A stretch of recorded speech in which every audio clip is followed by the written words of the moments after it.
Hey, it's a Friday afternoon, and this week I've been really thinking about the idea of mercy. There is a play or an epic poem written by Homer called the Odyssey, and there is a musical called Epic based off that Odyssey. And in one of the songs, there's a thing that they sing again and again. They said, "Ruthlessness is mercy upon yourself."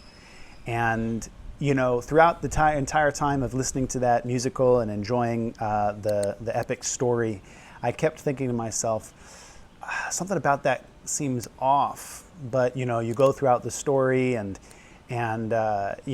Odysseus keeps struggling because of this mercy that he is showing throughout the musical. And by the end of the musical, he comes back a harder man, and it almost seems like he has taken the advice of all the different gods and characters throughout the play that are encouraging him to take a more ruthless approach, because it's mercy on himself. If he goes and he slays his enemies, they won't be able to seek revenge on him.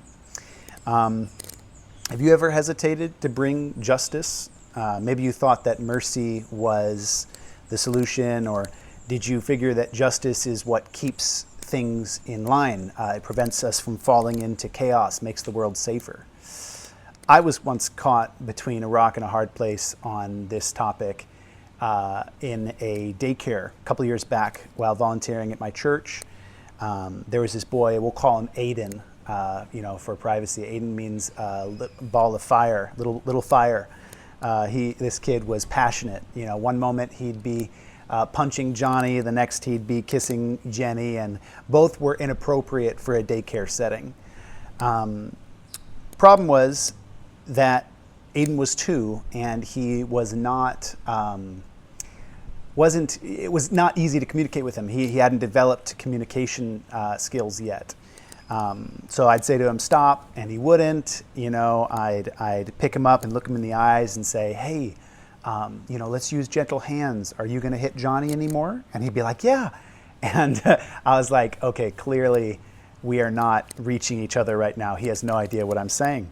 I realized there was no verbal communication with Aidan at this point, which put me in a tough spot. I couldn't reason with him. But this was really tough because as a leader in the room, it was my responsibility to make sure that this environment was safe and fun. But if I had a strong value for justice, then Aidan wouldn't have made it in that room.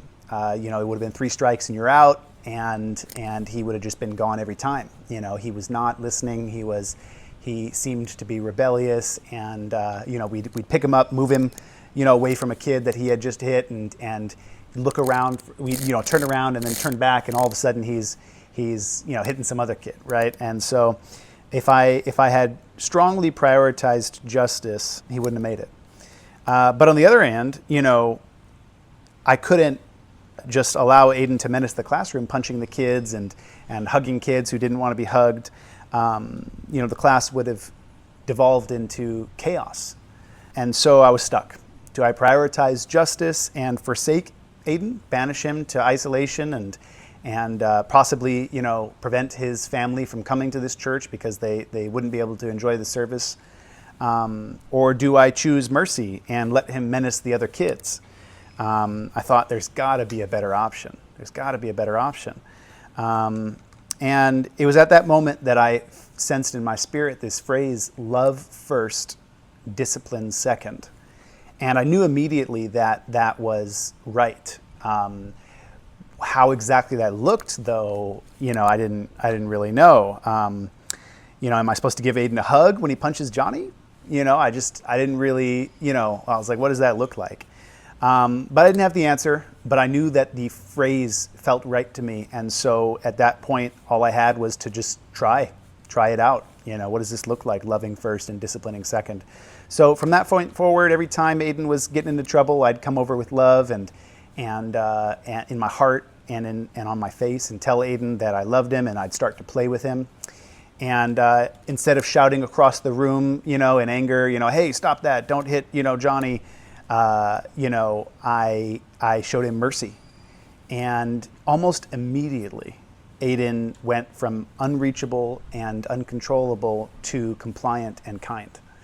After sticking to this for a while, I could, across from the room, say, and he would stop whatever it was he was doing.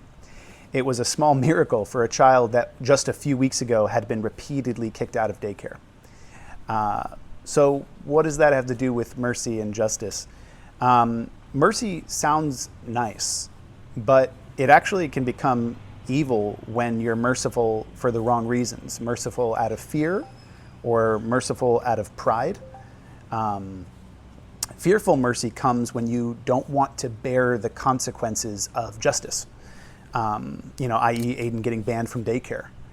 Prideful mercy comes when you view yourself as the benevolent king who should be seen as merciful. This can show up when you want to please a powerful person who has a rotten kid. Justice sounds good too, but it can also become evil when it's backed by fear or backed by pride. Prideful justice comes when you view yourself as the almighty punisher, the keeper of order, who should be feared and any who would dare come out, feared by any who would dare come out of line.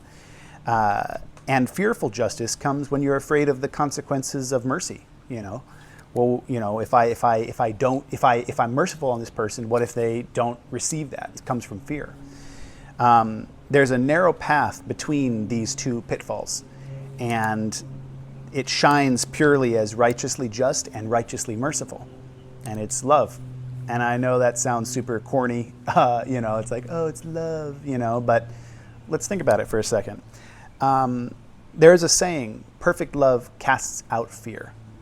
And when love is at the center of your mercy and your justice, then it will avoid the pitfalls that we've discussed, so far.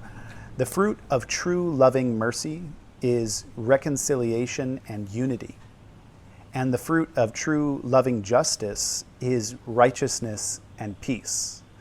In loving Aidan first and showing mercy, his heart was opened to me, and he was quickly reconciled to the class.